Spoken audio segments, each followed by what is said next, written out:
Subscribe करें हमारे YouTube channel साधना gold को और पाएं वीडियोस सबसे पहले। बेल आइकन दबाना ना भूलें।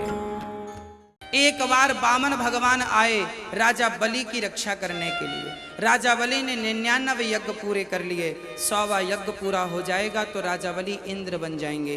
कहीं राजा बलि अनाधिकारी तो नहीं है, वो अधिकारी हैं या अनाधिकारी हैं, ये देखने वामन भगवान आए और 2 पग भूमि में सारी दुनिया नाप ली।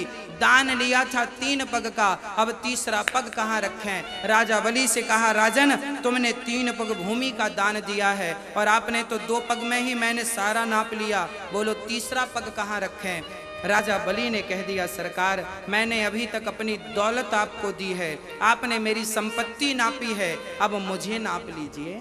तीसरा पग राजा बलि ने अपना मस्तक झुकाया और राजा बलि के मस्तक पे भगवान ने तीसरा पांव रखा है। याद रखना, जब से सृष्टि बनी है आज तक किसी के मस्तक पर भगवान ने पांव नहीं रखा, पर राजा बलि के मस्तक पे पांव रखा। क्यों रखा?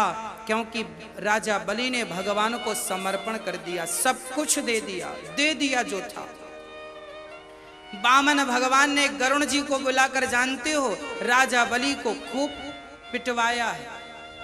क्यों पिटवाया? भगवान देखते हैं इसका धैर्य कितना। ईश्वर जब मिलते हैं तो आपकी श्रद्धा की और आपके धैर्य की परीक्षा जरूर लेते हैं।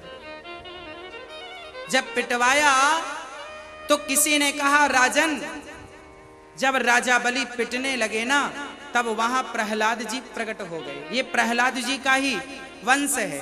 प्रहलाद के पुत्र विरोचन, विरोचन के पुत्र बलि, प्रहलाद जी प्रकट भये और प्रहलाद जी ने राजा बलि से कहा, देख तू कितना खुश नसीब है कि तुझे भगवान के चरण प्राप्त हो गए और तू रोना मत। जब पिटाई पड़ी ना तो बलि रोने लगे। प्रहलाद ने कहा, क्यों रोता है? बलि ने कहा, दादाजी, प्रहलाद दादा, मैं इसलिए नहीं रो रहा हूं कि भगवान ने मुझे मार लगाई, आज तो मैं अपने पुण्यों पर रो रहा हूं। ऐसा कौन सा पुण्य किया है मैंने कि आज भगवान के चरण मेरे मस्तक पर पड़े। तब प्रहलाद ने समझाया। प्रहलाद जी ने कहा, बेटा भगवान ना सदा अपने भक्तों पर कृपा करते हैं। प्रहलाद ने एक दृष्टांत देकर समझाया, बेटा सुन, एक पिता के, एक माँ के 2 बेटे थे। एक बेटे को माँ ने केला दे दिया, दूसरे बेटे से माँ ने केला छीन लिया। किसी ने कहा, क्या करती है, एक बेटे को खिलाती है दूसरे से छीनती है, ऐसा पक्षपात तू माँ होकर क्यों करती है। तब माँ ने कहा कि इस बच्चे को सर्दी है इसलिए केला वापस लेती हूँ, बीमार ना पड़ जाए, और ये दुबला पतला है, डॉक्टर ने कहा है केला खिलाकर दूध पिलाना। तो माँ लेती है, उसमें भी माँ का प्यार है, माँ देती है, उसमें भी माँ का प्यार है। प्रहलाद ने कहा, बेटा यदि भगवान तेरे से सब छीन लें तो भी भगवान की कृपा जानना, और तुझे सब दे दें तो भी कृपा जानना, क्योंकि भगवान के देने में भी कृपा है और भगवान के लेने में भी कृपा है। तो उस कृपा का अनुभव कर बस।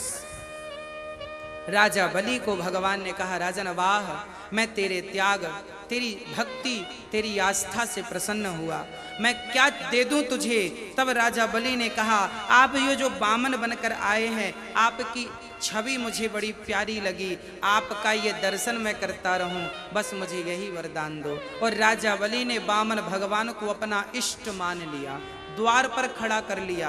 आते जाते वामन भगवान दर्शन करते हैं। याद रखना, जब भक्त की भक्ति पक जाती है ना तो भगवान अपने भक्त के नौकर भी बन जाते हैं। राजा बलि के नौकर वामन भगवान बन गए, द्वार पर खड़े हैं पहरेदार बन करके।